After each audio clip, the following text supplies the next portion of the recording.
all, thank you so much, Prabha.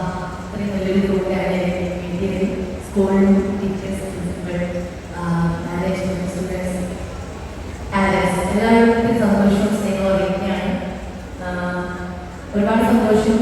കാരണം big boss ഇറങ്ങിയ ശേഷം ഒരു സ്കൂൾ ആനുവൽ സെലിബ്രേഷന് പോകുന്ന ഫസ്റ്റ് ടൈമാണ് ഈ ഒരു ഇയർ.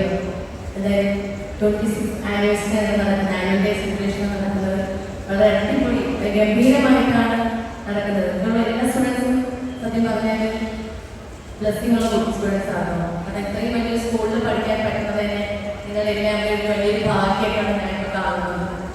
നന്നായിട്ട് പഠിക്കാം.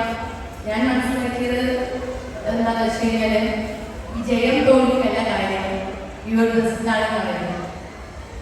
ഞാൻ ബിഗ് ബോസ് ഇറങ്ങിയതിന് ശേഷം മനസ്സിലാക്കിയ കാര്യമാണ് ജയിക്കുക തോൽക്കുക എന്നുള്ള കാര്യമാണ്. ചെയ്യുന്ന കാര്യം നന്നായിട്ട് ചെയ്യുക, നമുക്ക് തരുന്നത് നന്നായിട്ട് ചെയ്യാനുള്ളത് എന്തായാലും എന്ത് പെർഫോമൻസ് ആണെങ്കിൽ പോലും. അപ്പോൾ ഇവിടെ പഠിക്കുന്ന എല്ലാ സ്റ്റുഡൻസും നല്ല ടാലൻ്റ് ആയിട്ടുള്ള കുട്ടികളാണെന്ന് എനിക്കറിയാം. ഒരുപാട് ആക്ടിവിറ്റീസ് ഒക്കെ അറിയാം. പ്രിൻസിപ്പലിന് സംസാരിച്ചിട്ടുണ്ടായിരുന്നു. അപ്പോൾ എന്തായാലും ഈ സ്കൂളിൽ വരാൻ കഴിഞ്ഞത് എൻ്റെ ഒരു വലിയൊരു ഭാഗ്യമായിട്ട് ഞാൻ കാണുന്നു.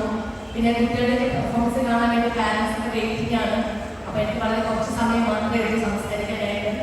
പിന്നെ എല്ലാവർക്കും എന്നെ അറിയാം വിചാരിക്കുന്നു, അറിയാമായി വിചാരിക്കുന്നല്ല, എല്ലാവർക്കും എന്നെ അറിയാം. ബിഗ് ബോസ് എന്നൊരു റിയാലിറ്റി ഷോയിലൂടെ നിങ്ങളെല്ലാവരും കുറച്ചെങ്കിലും കണ്ടിട്ടുണ്ടായിരിക്കാം.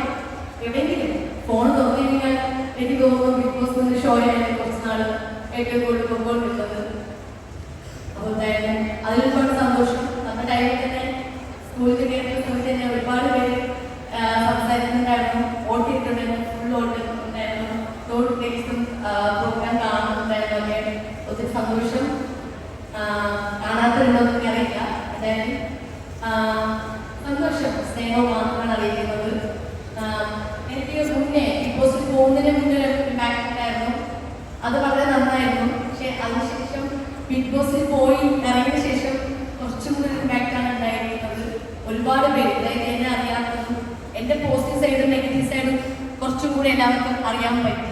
അതിന് വേണ്ടിയിട്ടാണ് ഞാൻ ബിഗ് ബോസ് എന്നൊരു ഷോയിൽ പോയത് തന്നെ. നമ്മളെല്ലാം അറിഞ്ഞു വെച്ചിട്ടാണ് ഇങ്ങനൊരു ഷോയിൽ പോകുന്നത്. പേടിക്കുന്നതാണ് ഇങ്ങനൊരു ഷോയിൽ പോകാനായിട്ട് എല്ലാവരും പേടിക്കുന്നതാണ്. പക്ഷേ ഇതെല്ലാം അറിഞ്ഞു വെച്ചിട്ടാണ് ഞാൻ പോയത്. അപ്പോൾ ഇവിടെ ഇരിക്കുന്ന എല്ലാവർക്കും എൻ്റെ പോസിറ്റീവ് സൈഡും നെഗറ്റീവ് സൈഡും നന്നായിട്ട് അറിയാമായിരിക്കും അല്ലേ? അറിയില്ലേ? ഓക്കെ. ഏതായാലും വിന്നറാവാൻ കഴിയുമ്പോൾ ഒത്തിരി സന്തോഷം. ഇവിടെ ഇരിക്കുന്ന ഓരോരുത്തരുടെയും സ്നേഹവും സപ്പോർട്ടും ഉള്ളത് കൊണ്ടാണ് ഞാനിപ്പോൾ ഇവിടെ നിൽക്കുന്നതും. അതുപോലെ തന്നെ നാളത്തെ തലമുറയിൽ ഒരുപാട് ടാലൻ്റ് ആയിട്ടുള്ള കുട്ടികൾ ഈ സ്കൂളിൽ പഠിക്കുന്നുണ്ട്. അപ്പോൾ വലിയ കലാകാരന്മാർക്ക് തന്നെ ഉണ്ട്. ഇപ്പം തന്നെ ഒരു പെർഫോമൻസ് കഴിഞ്ഞു. അത് തന്നെ നമുക്ക് പോലും അറിയില്ല അവർക്ക് ഇനി നാളെ സമയത്ത് അവർ എന്തായി മാറും എന്നുള്ളതൊക്കെ. എന്തായാലും ദൈവത്തിൻ്റെ ബ്ലെസ്സിങ് എല്ലാവർക്കും ഉണ്ടാവും. എല്ലാവരും നന്നായിട്ട് പഠിക്കാം. എല്ലാവർക്കും ഓൾ ദ ബെസ്റ്റ്.